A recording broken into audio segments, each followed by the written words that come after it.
हाय, hello, नमस्कार. मी Madhavi designer या चॅनलवर तुमचे स्वागत करते.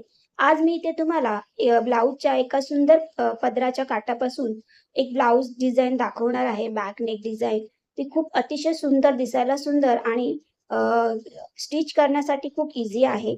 चला तर इथे स्टार्ट करते मी. इथे मी ब्लाउजची बॅक नेकची लेंथ घेतलेली आहे 9 इंच, 8.5 इंच आहे. पण वरून हाफ इंच आपल्या स्टिचिंगमध्ये जाणार आहे, शोल्डर स्टिचिंगमध्ये. सो मी इथे 9 इंच घेतला आहे. लांबी मी इथे घेतली आहे गळ्याची 3 इंच. वरून घेतली आहे 3.25 इंच. अशा प्रकारे मी एक बॉक्स तयार करून घेते इथे.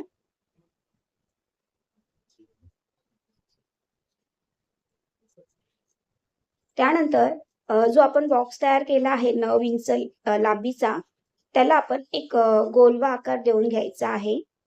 हे बघा. जसं आपण नॉर्मल राउंड शेप घेतो नेक गळ्याला, तशा प्रकारे इथे घ्यायचा आहे. तुम्हाला जसा डीप घ्यायचा आहे तसं तुम्ही डीप घेऊ शकता किंवा लांबीलाही तुम्ही मोठा हवा असेल तर मोठाही घेऊ शकता. त्यानंतर जो मी गोलवा आकार घेतला आहे तिथून मी 2.5 इंचावर एक मार्क केलेला आहे. तुम्ही 3 इंचावरही 4 इंचावरही करू शकता, जशी तुम्हाला पट्टी हवी तशी. त्यानंतर मी इथे वरून घेतले आहे 1.5 इंचावर असे मार्क करून घेत आहे. त्यानंतर जे आपण मार्क केलंय त्याला आपण एक लाईन आखून घ्यायची आहे.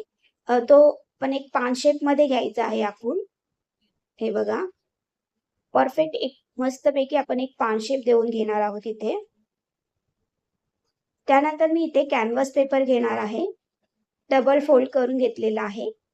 तो बरोबर सेट करून घ्यायचा आहे अस्तरवर.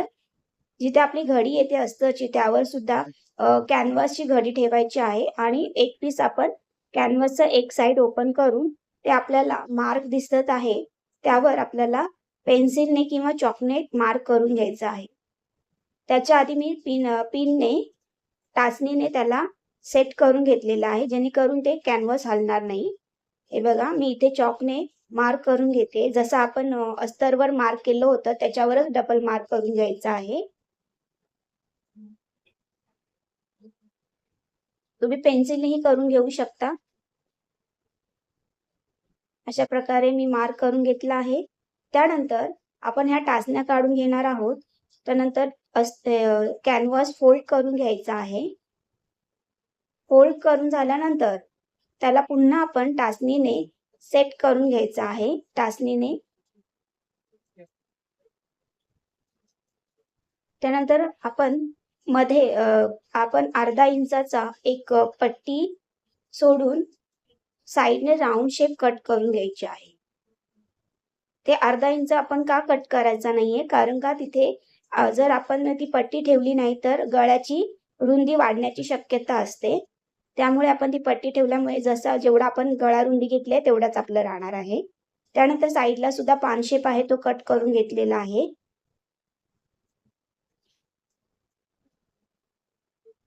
अशा प्रकारे कॅनव्हास पेपर कटिंग करून झाला आहे. त्यानंतर मी इथे बॉर्डर घेतलेली आहे. साडीची जी काठ असते ब्लाउज पीसला, ती काठ मी इथे सेट करून घेतलेली आहे. मध्ये मला कमी पडला त्यामुळे मी अर्धा त्याच्यामुळे ते थोडासा तुकडा मी मध्ये जॉईन केलेला आहे. अशा प्रकारे त्यावर मी कॅनव्हास जो आपण कट केलेला आहे तो चिटकवून घेतलेला आहे इस्त्रीने. इस्त्री केली की त्यामुळे ते चिटकला जातो कपड्यावर. त्यानंतर अर्धा इंच साईडला सोडून मी कट करून घेते आहे त्या शेपमध्ये.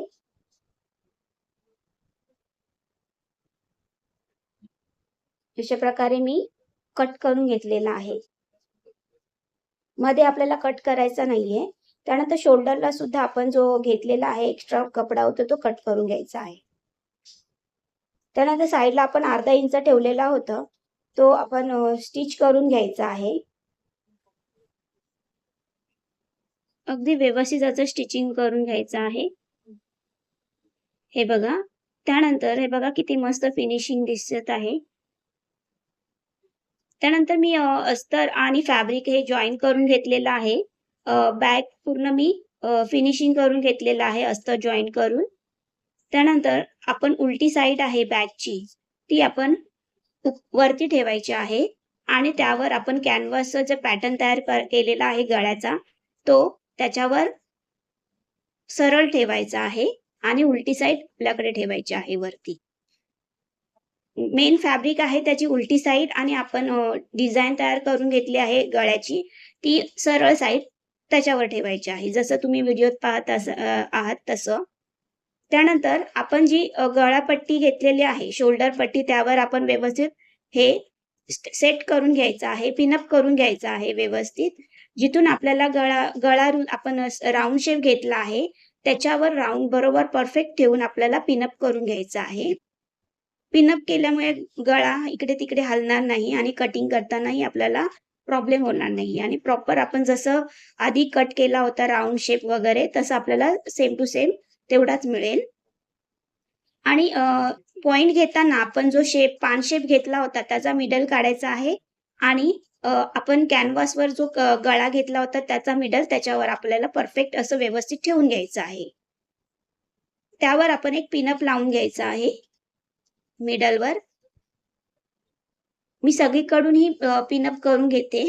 त्याच्यामुळे परफेक्ट असा त्याला गळा बसला जाईल आणि त्यानंतर राउंड शेप आहे त्याच्यावर पाव-पाव इंचावर आपल्याला एक मार्क करून घ्यायचा आहे शिलाईसाठी.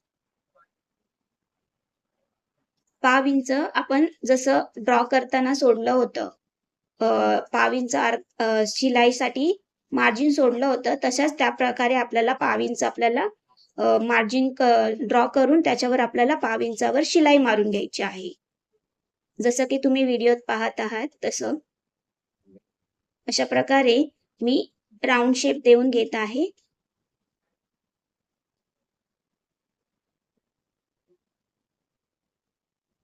अगदी हळुवारपणे शिलाई मारून घ्यायची आहे.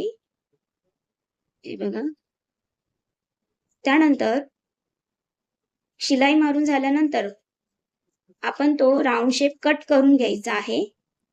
पाव इंच सोडून आपण पाव इंच सोडूनच आपण शिलाई मारली होती आणि उरलेला जो फॅब्रिक आहे तो कट करून घ्यायचा आहे. त्यानंतर आपण कैचीने नॉट देऊन घ्यायचे आहे. थोडं-थोडं कट करून घ्यायचं आहे जेणेकरून गळा व्यवस्थित फोल्ड होईल. फोल्ड करण्यापूर्वी आपल्याला अस्तरवर एक दाब शिलाई देऊन घ्यायची आहे. जी पाव इंचाची आपण मार्जिन सोडलं होतं ते अस्तरच्या साईडला ठेवून त्यावर दाब शिलाई देऊन घ्यायची आहे.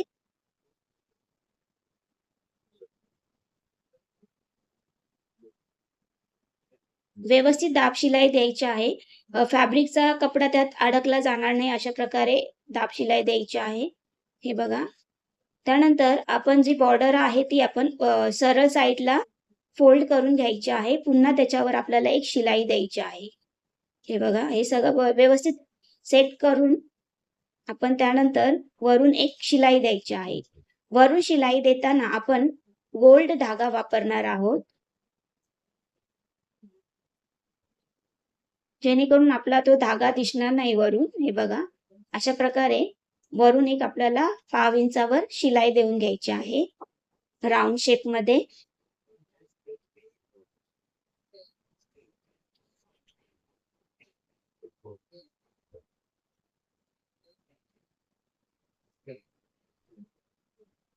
अशा प्रकारे त्यानंतर व्यवस्थित सेट कव्हरची पट्टी सेट करून त्यानंतर आपण जो पान शेप आहे त्यावर सुद्धा आपल्याला एक शिलाई मारून द्यायची आहे.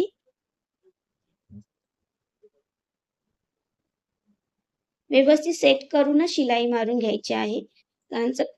जो मेन फॅब्रिक आहे तो कुठे त्याची सुरगळा पडू नये अशा प्रकारे सेट करून वरून शिलाई मारून घ्यायची आहे. आणि पान शेपचा जो पॉइंट आहे तो परफेक्ट आला पाहिजे आपला. व्यवस्थित पॉइंट दिसला की आपलं फिनिशिंगही खूप छान दिसते गळ्याची. हे बघा, अशा प्रकारे हा झाला माझा बघा पॅटर्न तयार. खूप छान दिसते की नाही?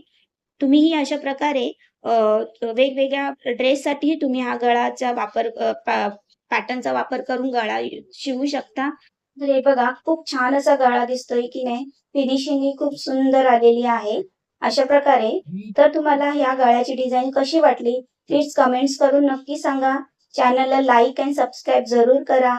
अशाच प्रकार नवीन डिझाईन तुमच्यासाठी मी नक्की घेऊन येईन. तर प्लीज लाईक आणि सबस्क्राईब जरूर करा. धन्यवाद.